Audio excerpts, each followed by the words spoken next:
Boa noite, na paz do Senhor Jesus. Seja bem-vindo a mais um Momento com Deus.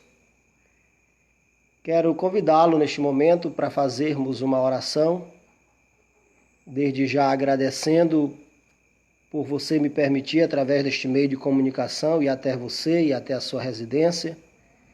E com certeza Deus tem mais uma palavra ao seu coração. Ore comigo neste momento. Querido Deus, nosso Pai Celestial, Senhor Criador dos céus e da terra, toda honra e glória, louvor, domínio, exaltação pertence ao Senhor para sempre.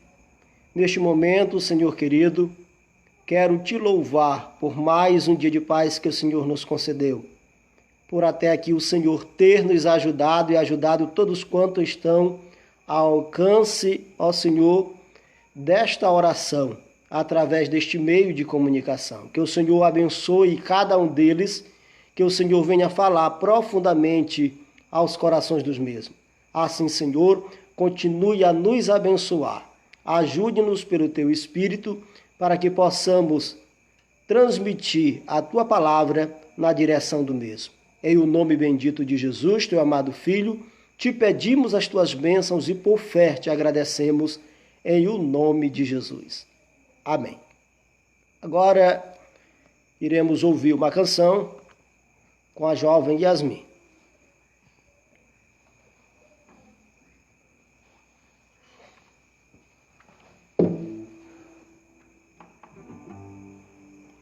Deus não rejeita a oração. Oração é alimento.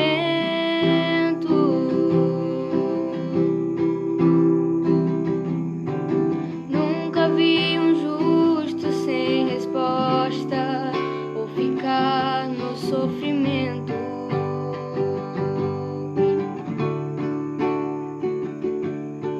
Basta somente esperar o que Deus irá fazer.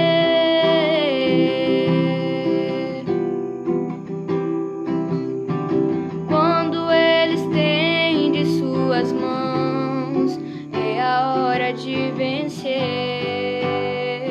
Então louve, simplesmente louve. Tá chorando, louve. Precisando, louve. Tá sofrendo, louve. Não importa, louve. Seu louvor invade o céu. Deus vai na frente, abrindo o caminho, quebrando as correntes, tirando os espinhos, ordena aos anjos pra contigo lutar. Ele abre as portas pra ninguém mais fechar. Ele trabalha pra o que nele confia, caminha contigo de noite ou de dia. Erga suas mãos, sua bênção chegou. Comece a cantar com muito louvor, com muito louvor, com muito louvor, com muito louvor.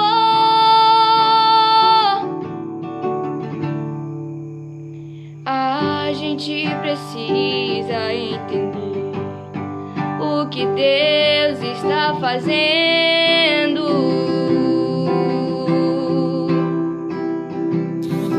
Quando Ele fica em silêncio, é porque está trabalhando.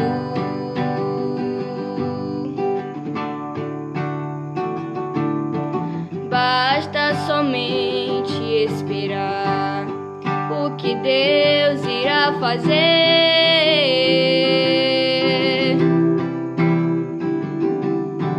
Quando Ele estende suas mãos, é a hora de vencer. Então louve, simplesmente louve. Tá chorando, louve. Precisando, louve. Tá sofrendo, louve. Não importa, louve. Seu louvor invade o céu. Deus vai na frente, abrindo o caminho, quebrando as correntes, tirando os espinhos, ordena aos anjos pra contigo lutar. abre as portas pra ninguém mais fechar. Ele trabalha para o que nele confia, caminha contigo de noite ou de dia. Erga suas mãos, sua bênção chegou. Comece a cantar com muito louvor, com muito louvor, com muito louvor, com muito louvor, com muito louvor.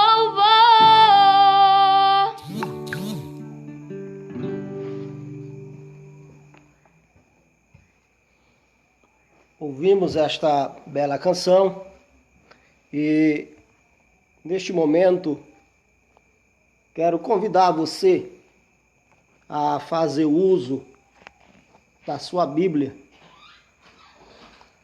uma referência que colocamos como divulgação na primeira carta do apóstolo Paulo à igreja que estava em Corinto, no capítulo de número 13, o versículo de número 13,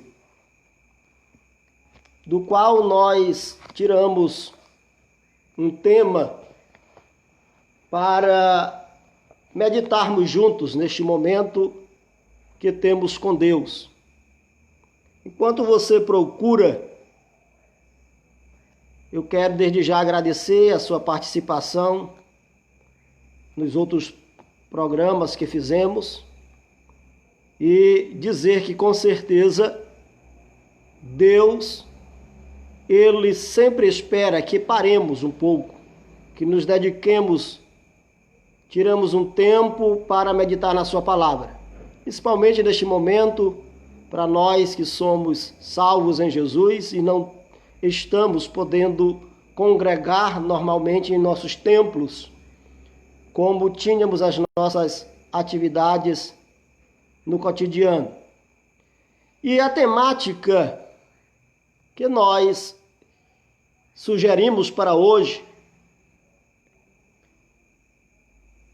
é a seguinte: as mais importantes virtudes: fé, esperança e amor.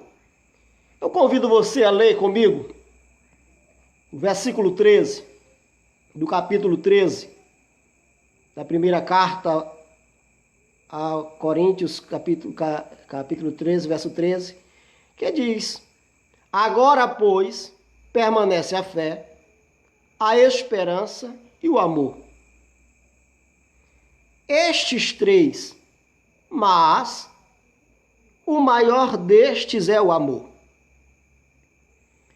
Queridos, nós sabemos que todo esse capítulo, composto com esses 13 versículos, Paulo, ele faz a exaltação sobre o amor, o verdadeiro amor.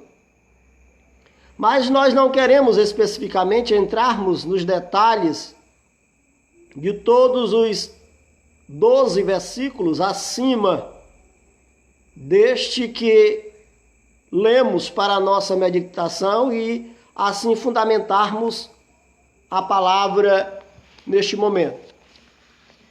Então peço que você atente bem para este momento.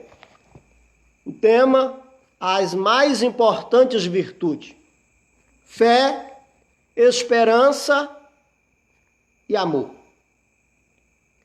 Entre tantas outras diversas e fundamentais virtudes que existem, que contribuem para um bom relacionamento entre as pessoas e, por que não dizer, para o próprio bem-estar de cada indivíduo. Com certeza, dentre estas tantas que existem, nós, tomando por base este versículo e a ênfase que o apóstolo Paulo dá a essas três, nós podemos dizer que entendemos que, principalmente pelo momento em que nós estamos vivendo, pela situação que estamos nos encontrando pelo estado de calamidade, pelo estado de preocupação, de euforia, pelo estado de turbulência, de convulsões social, mediante esta pandemia, essas três, elas se sobressaem, elas se destacam, ela merece um destaque maior, que é a fé, a esperança e o amor. E eu gostaria de convidar você a meditar em cada uma delas. A primeira virtude é a fé. O que é fé? Quando olhamos alguns conceitos em alguns dicionários da língua portuguesa, nós podemos encontrar fé é crença ou confiança em alguém ou alguma coisa. Outro conceito é a crença e devoção a Deus. A fé é a crença no único e verdadeiro Deus, mesmo quando nós não vemos. Quando nós olhamos a referência de Hebreus 11, verso 6, nós vamos encontrar lá dizendo que sem fé é impossível agradar a Deus. Mas também quando nós olhamos a referência de Hebreus 11 e versículo 1, nós poderíamos usar este versículo como sendo o verdadeiro conceito de fé no meio cristão. Diz assim, Hebreus 11, 1. Ora, a fé é o firme fundamento das coisas que se esperam e a prova das coisas que se não veem. Então, observemos que a fé nos faz enxergar o imaterial, aquilo que ainda não está ao alcance dos nossos olhos, aquilo que ainda não está ao alcance do nosso tocar. Então nós podemos também ainda meditar com respeito a esta virtude chamada fé e ver alguns benefícios que ela traz para quem se apossa desta fé, para quem se utiliza desta fé. Nós podemos ver que a fé, ela nos proporciona herdarmos as promessas de Deus. Quando observamos Hebreus 6, versículo 12, a parte B deste versículo, lá está escrito: mas sejais imitadores dos que pela fé e paciência herdam as promessas. Então observamos que quem tem a virtude da fé, essa fé é capaz de proporcionar para tais pessoas herdar as promessas de Deus. Que na verdade é impossível agradar a Deus sem que tenhamos fé neste próprio Deus.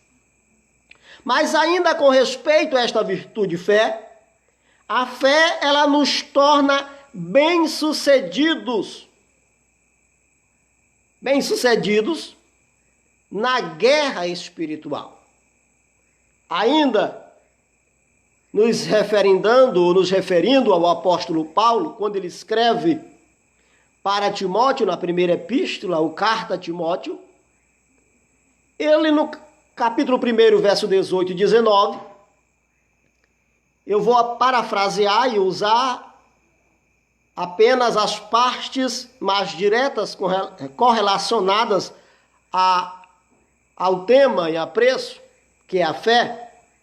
Diz o seguinte: este mandamento te dou, meu filho Timóteo. Milites boa milícia, conservando a fé e a boa consciência, a qual alguns, rejeitando, fizeram naufrágio na fé. Então, observe, Paulo aqui, ele aconselha, ele recomenda o seu discípulo Timóteo, um jovem obreiro, que ele atentasse como fosse um mandamento que Paulo recomenda a ele, para ele militar a boa milícia conservando a fé e a boa consciência, diferentemente de alguns que rejeitaram a fé e fizeram assim o naufrágio da mesma, naufragaram. Em tempos como este, tempos difíceis, tempos de crises emocionais, financeiras, eu quero dizer para vocês nesta noite, não tenha medo, tenha fé. Não se apavore, tenha fé. Não sucumba a uma depressão, mas se erga firme, inabalável pela fé confiante, a fé genuína e verdadeira no Deus que você serve. Paulo aconselha isso a Timóteo, para que ele preserve esta virtude como se fosse, ele atentasse como se fosse um mandamento. Então, eu também lhe digo nesta noite, não deixe a sua fé naufragar. Subsista, resista, enfrente ousadamente, seguro da fé que um dia você adquiriu do Senhor nosso Deus. Mas ainda em respeito à virtude da fé, a fé, ela nos torna ousados, nos dá ousadia, nos dá intrepidez. Paulo, ainda escrevendo aos irmãos de Corinto, na segunda carta, no capítulo 4, verso 13, ele diz: temos, portanto, o mesmo espírito de fé, como está escrito, cri, por isso falei. Nós cremos também, por isso também falamos. Então, observe, queridos, que nós precisamos ter o mesmo espírito de fé. Paulo aqui, ele diz, temos, portanto, o mesmo espírito de fé, como está escrito, cri, por isso falei. Nós cremos também, por esta razão, por isso também falamos. Então, o justo, o servo de Deus, o crente em Jesus, ele tem uma fé inabalável, uma fé que ninguém pode arrancar dele. E nós precisamos, neste momento, usar desta fé ousadamente, diante de todas as adversidades, de toda a imposição de dificuldades, de problemas que se levantam, que assolam a nossa vida, a nossa comunidade, a nossa cidade, o nosso estado, a nossa nação e o mundo. Temos que ser ousados e permanecer confiantes no Senhor. Outra coisa procedente da virtude de quem tem esta fé é que a fé, ela nos torna firmeza. 2 Coríntios 1:24 diz, não que tenhamos domínio sobre a vossa fé, mas porque somos cooperadores de vosso gozo, de vossa alegria, porque pela fé estais em pé. Então observemos que diante dos momentos de turbulência, no momento em que todo mundo parece se desesperar, o salvo em Jesus, ele precisa confiar em Deus. E esta confiança, esta fé que crê, que o Senhor, que é o Deus Todo-Poderoso, que nos toma pela mão, que firma os nossos passos sobre a rocha que é Cristo, Ele nos faz. É Ele que nos fará permanecer de pé, mesmo quando tudo está desmoronando, mesmo quando tudo está sendo destruído. Mas nós permaneceremos de pé, porque temos uma fé num Deus que tudo pode. E esse Deus jamais nos desamparará, jamais nos deixará só. De momento algum, Ele sempre estará em nossa companhia. Mas ainda falando desta primeira virtude, a fé. A fé como escudo. Quando nós olhamos a referência do apóstolo Paulo escrevendo aos irmãos, à igreja que estava em Éfeso, Efésios capítulo 6, versículo 16, Paulo diz, tomando sobretudo o escudo da fé, com o qual podeis apagar todos os dardos inflamados do maligno, do diabo, do inimigo de nossas almas. Observemos, queridos, que a fé também ela funciona como escudo contra as setas do inimigo. Saiba você, saibamos nós, que sempre seremos alvos do inimigo. O inimigo sempre pelejará para nos ofender, para nos ferir. Mas, se você e eu, se nós tomarmos, embraçarmos o escudo da fé. Paulo aqui, ele faz uma alusão ao conhecimento que ele tinha das armas bélicas da sua época, das estratégias de guerra, até mesmo porque ele sofreu muitas prisões e ele viu os armamentos dos guardas romanos. E então ele sabia que uma das funções do escudo do soldado romano era proteger. E esse escudo ele era ali revestido de um material que ele pudesse ser umedecido na água. Quando os soldados iam à guerra, eles molhavam, encharcavam aquele escudo, e então, quando os seus adversários atiravam as flechas incendiárias, aquelas flechas, como você já viu nos filmes épicos de guerra, que nas pontas tinha um material inflamável, eles acendiam e atiravam contra os seus adversários.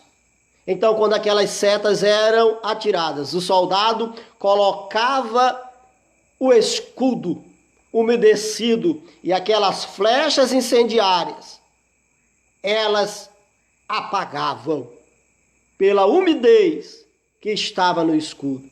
Assim Paulo atribui que o crente que está escudado com o escudo da fé, o inimigo pode atirar as suas setas por mais ardilosas e incendiárias ou incendiadas que sejam, inflamadas que sejam, mas o escudo da fé é capaz de apagar o efeito danoso das setas do inimigo. Então, tomando sobretudo o escudo da fé, com o qual podeis apagar todos os dardos inflamados do maligno. Portanto, queridos, não temamos o adversário. Saibamos que as armas da nossa milícia, elas não são carnais, mas são poderosas em Deus para destruir as fortalezas e sofismas. Louvado seja Deus para sempre. Mas eu quero falar ainda sobre a segunda mais importante das virtudes, que é a esperança. A esperança. O que é esperança? Temos alguns conceitos. O primeiro conceito diz, a expectativa otimista da realização daquilo que se almeja. O segundo conceito quer dizer aquilo que tem o sentido ou sentimento de quem vê como possível a realização daquilo que deseja. Mas quando olhamos biblicamente, fé é a confiança no cumprimento de um desejo ou de uma expectativa, principalmente no seu sentido espiritual. Com esses conceitos, nós podemos perceber que a esperança, ela está relacionada com o futuro, com a espera de forma confiante em alguma coisa que tanto desejamos venha ser realizada. Mas, todavia, precisamos fazer a diferença entre esperanças terrenas e esperanças espirituais. A história e a experiência humana, ela nos mostra que nem sempre as esperanças, aquilo que temos esperança de alcançarmos, acontecerá. Nem sempre, por termos esperança em alguma coisa, na realização de um sonho, de um projeto, isso pode acontecer. Nem sempre acontecerá. Às vezes, essa não realização daquilo que nós esperávamos, estávamos esperançosos não acontecer, pode causar frustrações nas pessoas. Podemos nos indagar os porquês ou em que fracassamos, ou até mesmo se a nossa esperança tínhamos depositado ela em alguma coisa que fosse capaz ou possível de ser realizada ou não. Mas por que as pessoas, elas falham? Os eventos, eles podem ser mudados e alterados de diversas formas. É por isso que às vezes essa esperança, aquilo que almejamos, temos esperança de acontecer, não acontecem. Por quê? Porque dependemos de pessoas falhas. Nós próprios somos falhos nos nossos próprios projetos e planos. Mas além da fraqueza humana ou interferência da natureza em dadas circunstâncias, para que determinadas coisas que esperamos ou que depositamos a nossa esperança e esperávamos vivê-la, nos usufruir dela não acontecer, existe também a intervenção divina. Porque nem sempre tudo o que nós esperamos e temos esperança de acontecer é aquilo que Deus deseja que aconteça para conosco. Temos que entender, como servos e servas de Deus, que a vontade soberana de Deus deve prevalecer sobre as nossas vontades, vontade humana. Mas, quando somos imaturos, quando as pessoas são imaturas, aí mora o perigo, quando as pessoas ficam frustradas com aquilo que elas esperavam, estavam esperançosas, queriam ver acontecer.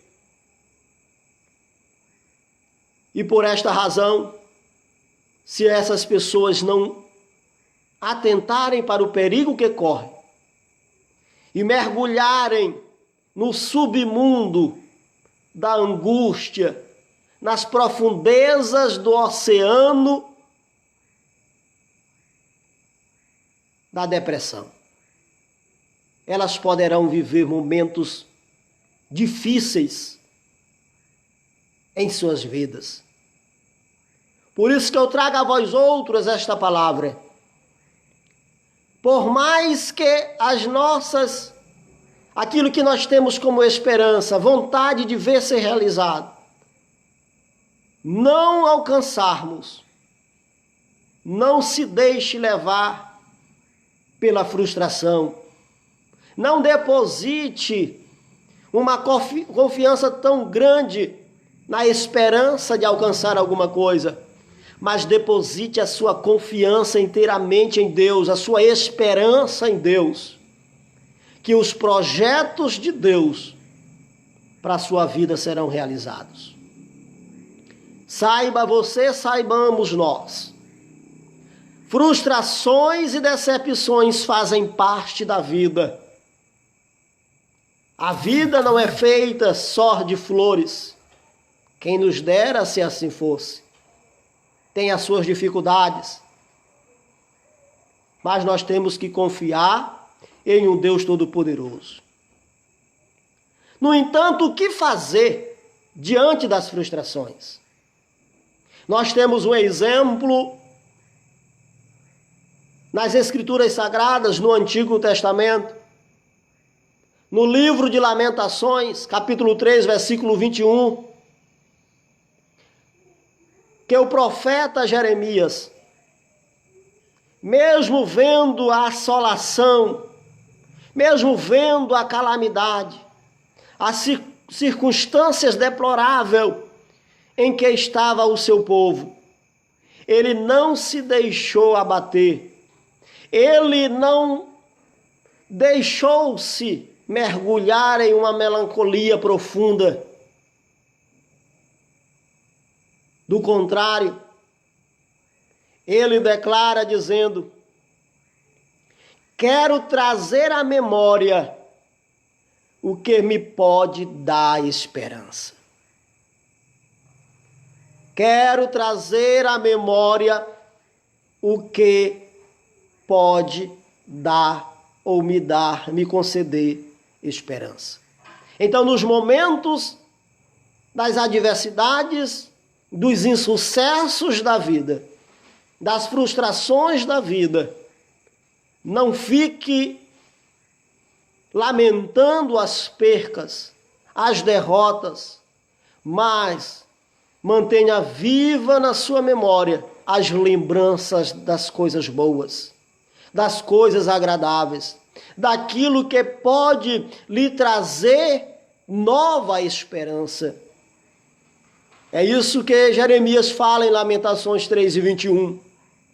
Então, que nós não possamos viver de lamentos e lamentos, mas que nós possamos viver de declarações positivas, porque temos um Deus em quem temos crido, um Deus em quem temos confiado, e sabemos que Ele sabe cuidar bem de cada um dos seus filhos, de cada um dos seus servos.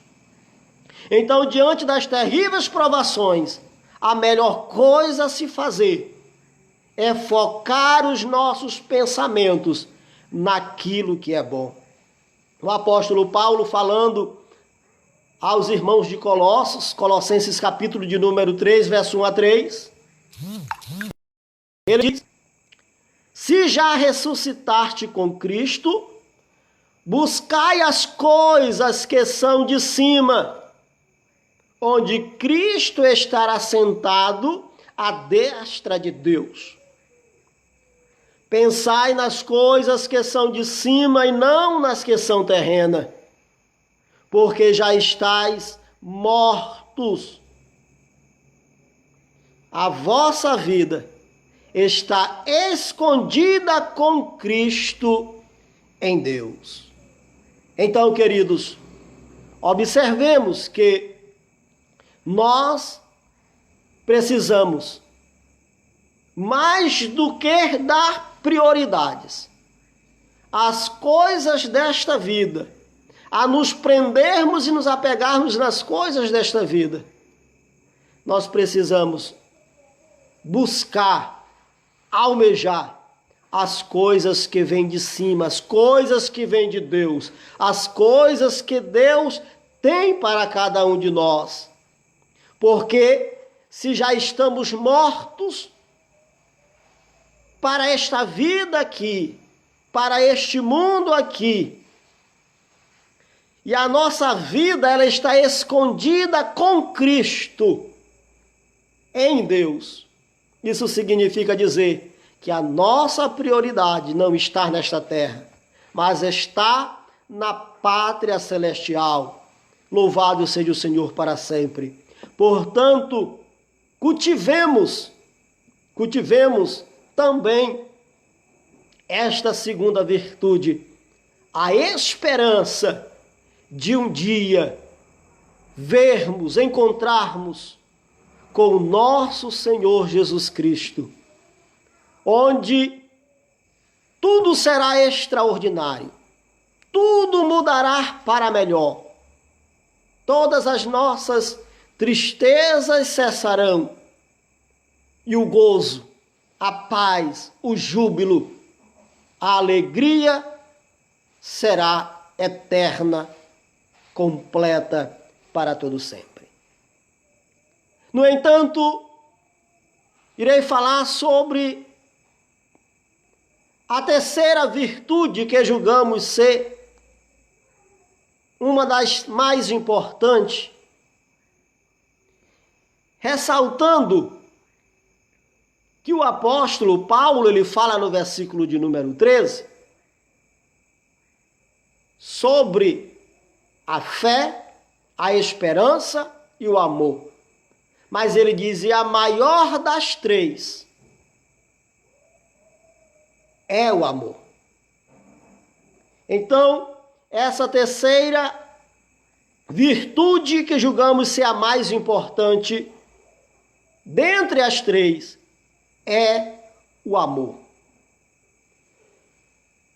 Nós encontramos 4 termos gregos que se referem a 4 tipos de amor. E nós queremos falar para você neste momento sobre esses termos. O primeiro termo que se refere a amor,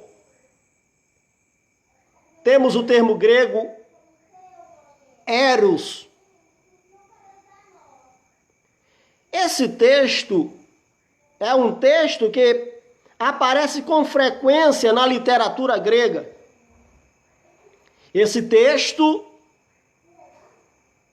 como informação para você, ele não é um texto que aparece nas escrituras sagradas, mas nas literaturas gregas. Então, o termo eros, esse termo eros, ele fala do amor, mas um amor humano, um amor carnal, um amor voltado para a prática sexual. Por esta razão, derivando desse termo grego, eros, é que surgiu a palavra erotismo. Mas esse amor, eros, ele não é um amor perfeito. Ele não é o amor genuíno. Ele é apenas um amor carnal, humano, é um amor voltado simplesmente para o prazer sexual.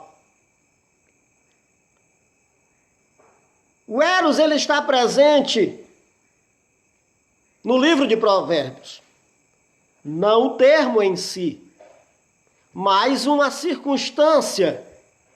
Quando Salomão, ou proverbista, lá no capítulo 7, ele fala sobre as práticas e atitudes de uma mulher adúltera ou uma prostituta. uma meretriz. E ele escreve no versículo de número 18 do capítulo 7 de Provérbios: vem, embriaguemo-nos com as delícias do amor até pela manhã. Então observe que esse amor eros é um amor carnal, é um amor simplesmente abrasador, que está focalizado não no bem-estar simplesmente de um ou do outro, parceiros de relacionamento, mas simplesmente voltados para a satisfação do prazer sexual. Então, não é este amor que devemos seguir como cristãos e qualquer outro indivíduo que entenda que o ser humano ele precisa ser dotado de um sentimento de responsabilidades pelas suas práticas, principalmente quando estas é voltada para o seu semelhante, para o seu próximo. Mas o segundo tipo de amor, outro termo grego, se refere ao amor philos, que quer dizer o amor por meio da amizade, ou a amizade é o amor que se manifesta de forma fraternal. Alguns dizem o amor fraterno, o amor entre irmãos. Esse amor, ele é um amor que se relaciona mais com a alma. Quando eu falo alma, estou falando de emoções, de sentimentos do indivíduo para com outro indivíduo, em que as pessoas elas são atraídas pelo jeito, pela forma de ser da pessoa, e não elas são atraídas pelo eros, que é a atração corporal, física, que culmina em uma conjunção carnal.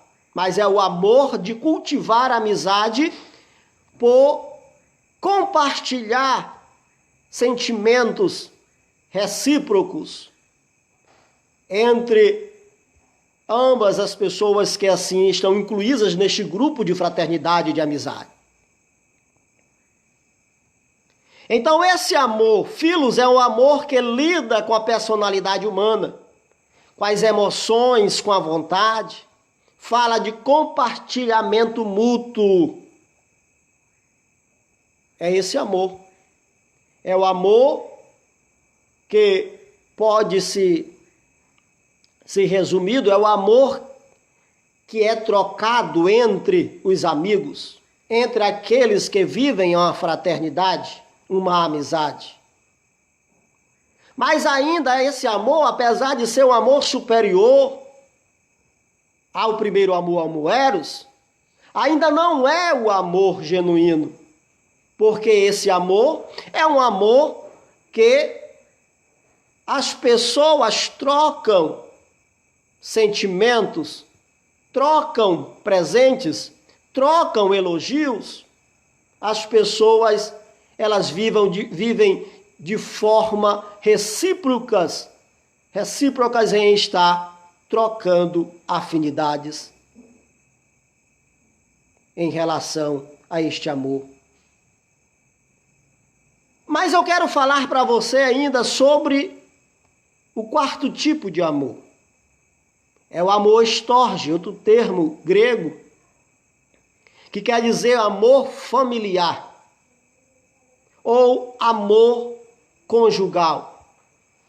Esse amor ele é manifestado nas relações conjugais e familiares. É o amor, vamos dizer, que deve ser cultivado, que é cultivado no âmbito familiar, entre os membros, os componentes de uma família. Então este é o amor storge. É o amor que a esposa ela tem para com o seu esposo. É o amor com que o seu esposo tem para com a sua esposa?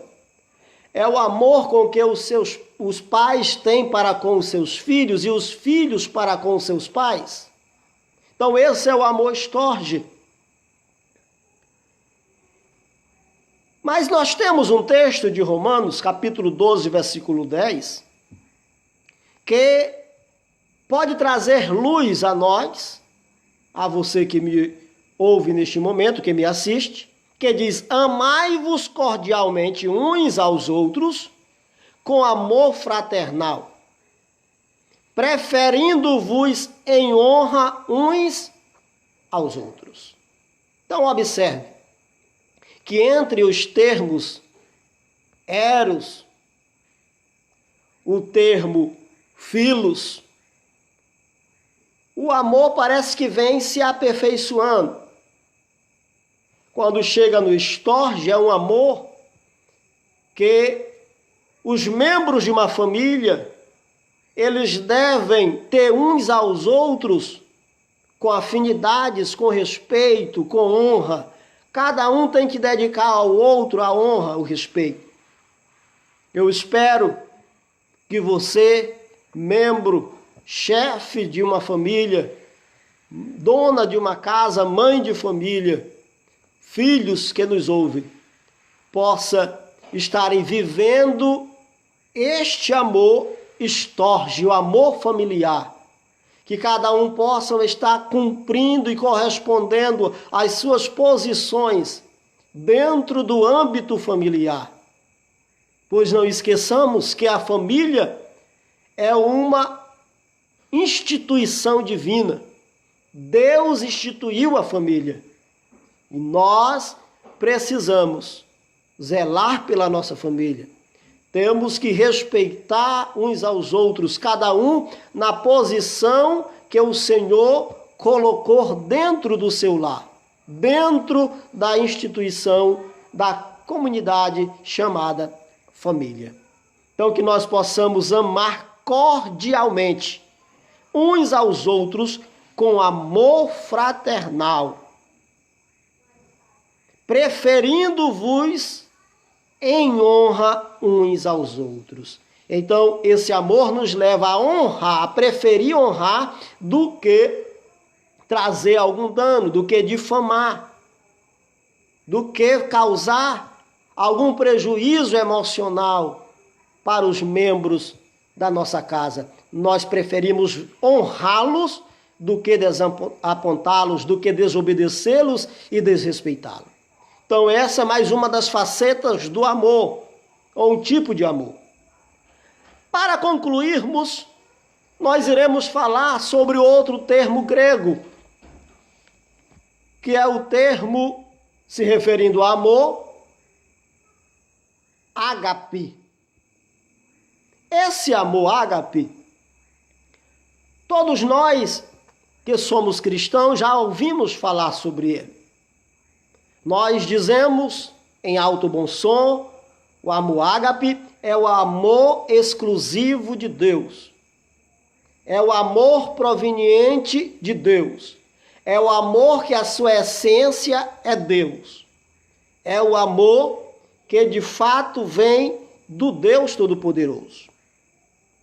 Então, quando se fala de amor ágape, estamos falando que é de um amor que é superior, que é abrangente e é a fonte de toda a pureza. É o mais puro do amor. Então esse amor é o amor proveniente do próprio Deus. Esse amor, ele é um amor que ele não exige algo em troca para que alguém ame o outro. É o amor chamado amor incondicional. Esse amor é o mesmo amor com o qual Deus nos amou. Quando nós olhamos as referências, dentre elas eu destaco João 3,16, Porque Deus amou o mundo de uma tal maneira que deu o seu Filho unigênito para que todo aquele que nele crer não pereça, mas tenha a vida eterna. Lembrando a vocês que Deus olhou do céu a esta baixa terra, não viu um justo sequer. Mas mesmo assim, ele enviou o seu Filho, a maior oferta de amor que alguém poderia fazer. Deus fez por nós. Então, o Senhor Jesus, vindo a este mundo como sendo a manifestação do amor puro, do amor incondicional de Deus para com os homens, e homens pecadores, que era a condição que estávamos quando Jesus Cristo nasceu há mais de 2000 anos atrás. Há mais de 2000 anos atrás, depois dos 30 anos, depois ele que passa a exercer o seu ministério terreno, o próprio Senhor Jesus Cristo, ele nos instrui à prática, a exercer esse amor. Quando nós lemos a referência de Lucas capítulo 10, versículo 27, nós observamos que diz: amarás ao Senhor teu Deus de todo o teu coração e de toda a tua alma e de todas as tuas forças e de todo o teu entendimento, e ao teu próximo como a ti mesmo. Observe, queridos, que Jesus, a manifestação do amor de Deus, ele agora nos instrui, ele nos incentiva a amarmos com a mesma intensidade que abrimos a boca e dizemos: eu amo a Deus, eu amo a Jesus Cristo, eu amo ao Espírito Santo. Com a mesma intensidade ele diz que temos que amar da mesma forma que amamos a Deus, com todo o nosso coração, fala com todo o nosso sentimento, com toda a nossa mente, com toda a nossa emoção. Aí ele descreve com toda a tua alma, ou seja, completude da nossa emoção. Saiba que a nossa alma é a sede das nossas emoções. Aí ele diz de todas as tuas forças. Ele passa para a parte física do ser humano, para a robustez do ser humano, com toda a tua força ou forças. Aí ele diz de todo o teu entendimento, intelecto, de toda a tua inteligência, com toda a tua sabedoria, com toda a tua capacidade de raciocinar. Deve amar a Deus, mas ele diz: e ao teu próximo como a ti mesmo. Olha a intensidade desse amor de Deus. Olha o tamanho do amor de Deus. Aqui cai por terra argumentos de alguém que possa dizer que ama a Deus quando ele não é capaz de amar o seu semelhante. Quando ele não é capaz de amar um dos membros da sua família, da comunidade aonde ele vive. Aqui cai por terra. Então, se alguém diz que ama a Deus, mas não ama o próximo com a mesma intensidade que ama a Deus, ele simplesmente está enganando a si mesmo. Ele não ama a Deus. Então, queridos, amar vai além das condições que alguém possa oferecer para você amar. Nós, seres humanos, somos muitos levados pelo amor condicional. Nós sempre queremos amar quem nos ama. Nós sempre queremos presentear quem nos presenteia no dia do nosso aniversário. Nós sempre convidamos para as nossas festas comemorativas aqueles que sempre nos convidam e vivemos em uma troca mútua. Vivemos apenas o amor filos. Mas nós que somos verdadeiros cristãos, que exercemos as três principais virtudes, fé, esperança e amor, precisamos ir além. O Senhor Jesus Cristo disse uma certa vez para os seus discípulos: se a nossa justiça não exceder em muito, não é um pouquinho, é em muito a dos escribas e dos fariseus, nós não somos dignos de Deus, nós não somos dignos do céu. Porque todo mundo ama condicionalmente. Todo mundo ama assim aquele que lhes agrada, aquele que lhes profere palavras abençoadoras, palavras de elogios, de engrandecimento. Mas Deus, através do seu Filho, demonstrou o seu amor incondicional por nós, quando nós ainda éramos pecadores.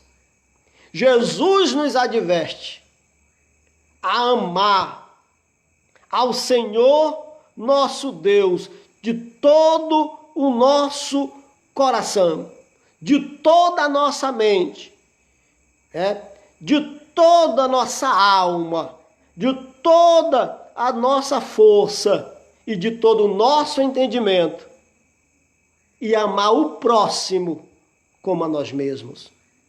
Quem é o nosso próximo? O nosso próximo é qualquer pessoa que estiver próximo de nós, perto de nós, ao nosso alcance. Seja ele um blasfemo, seja ele um idólatra, seja ele um pronunciador de palavras torpe, nós devemos amar, não eram as suas obras, não são as suas atitudes. Nós temos que amar o ser humano, nós temos que amar ele como pessoa, que precisa de perdão, que precisa de salvação, que precisa alcançar a vida eterna.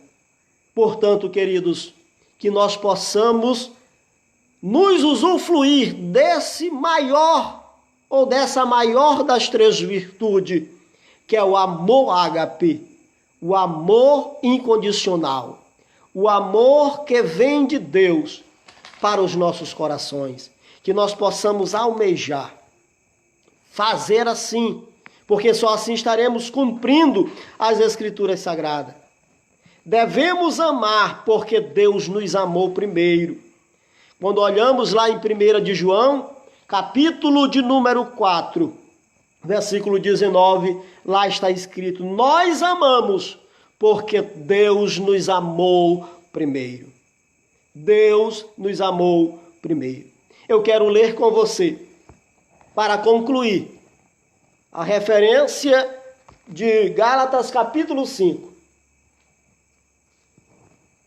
Gálatas capítulo 5, versículos 22 a 25, onde fala sobre os frutos do Espírito em nossas vidas. Esses frutos, eles só podem serem produzidos por aqueles que de fato vivem o verdadeiro amor de Deus, que tem no seu coração o amor de Deus. Mas o fruto do Espírito é amor, gozo, paz, longanimidade, benignidade, bondade, fé, mansidão e temperança. Contra estas coisas não há lei. E os que são de Cristo crucificam a carne com as suas paixões e concupiscências. Se vivermos em espírito, andemos também em espírito. Então, queridos, só quem é capaz de exercer os frutos do Espírito é, de fato, os que crucificaram a sua carne com as suas paixões, viu? Que crucificaram os seus egos, que crucificaram as suas razões e as suas concupiscências. Porque se de fato vivemos em espírito, andemos também em espírito. Então fica esta palavra para nós nesta noite. Meditarmos nela, nesse tempo em que precisamos de fé, que precisamos de esperança, que nós possamos levar esperança para as pessoas à nossa volta. Aqueles que buscam em nós uma palavra, que buscam em nós um resultado de uma palavra de conforto, de uma palavra que apazigua a tempestade, de uma palavra de cura, de imposição sobre os doentes para que eles sejam curados. Eles recorrerão a nós, porque somos a igreja do Deus Todo-Poderoso. E vivemos e andaremos no Espírito, sim, porque o Espírito de Deus habita em nós. Então que nós possamos a cada dia entender isso e abrir mão dos nossos egos, das nossas paixões e concupiscências. Concluo dizendo: amo porque resolvi amar. Esse é o verdadeiro sentido do amor ágape. Você decidiu amar mesmo quando ninguém lhe dá condições para amá-lo. Que Deus lhe abençoe, que Deus lhe faça prosperar em tudo. Eu quero agradecer de já a sua participação neste momento. E eu quero convidar você para curvar a sua cabeça e orar juntamente comigo. Feche os seus olhos. Querido Deus, Pai Celestial, Senhor, Deus de amor, Deus de graça, Deus de paz, Deus de sabedoria. Recorremos a Ti, Senhor, neste momento, pois transmitimos a Tua palavra, falamos sobre a fé, sobre a esperança. Quem sabe, Senhor querido, alguém estava sem fé, desacreditado. Ó Deus, sem saber o que fazer da vida, que esta palavra possa suscitar nele a fé para sobreviver, para resistir a este momento que ele estava vivendo. Que ele possa, Senhor, também, através dessa palavra de esperança, a virtude de esperança possa renascer no seu coração e que ele possa esperar no Senhor, confiante que o Senhor virá sobre ele, que o Senhor cumprirá suas promessas sobre a sua vida. Também quero te apresentar aqueles que estavam, meu Senhor, quem sabe, preocupados e sem entender a dimensão do amor do Senhor nosso Deus por eles. E que eles tendo e usufruindo, nós usufruindo deste amor, devemos também colocar em prática no dia a dia. Que o Senhor nos ajude a exercer este amor que o Senhor nos compartilhou, que o Senhor dividiu conosco, para demonstrarmos às demais pessoas, independente de estado emocional, de condição, de estados e também, Senhor querido, qual seja a etnia, a nação, povo ou grupo religioso que ela pertença, que o Senhor nos ajude a amar incondicionalmente como o Senhor tem nos amado. Assim, Senhor, também te peço, perdoe qualquer um que esteja confessando pecados neste momento. Senhor, ajude a se erguer. Ó Deus querido, dá também uma noite de paz.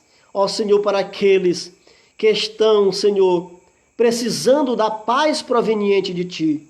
Quero repreender também as doenças e as enfermidades de sobre as famílias do Teu povo e daqueles, meu Senhor, que pertencem à família do teu povo. E te pedir, Senhor, repreende toda a pandemia, toda a epidemia, todas as doenças, sara a nossa terra, sara a nossa nação, sara o planeta. Tu és o Deus de todo o poder, e na autoridade do nome de Jesus, nós declaramos que dias melhores, dias de paz sobrevirão sobre a terra, porque o Senhor está no controle de tudo.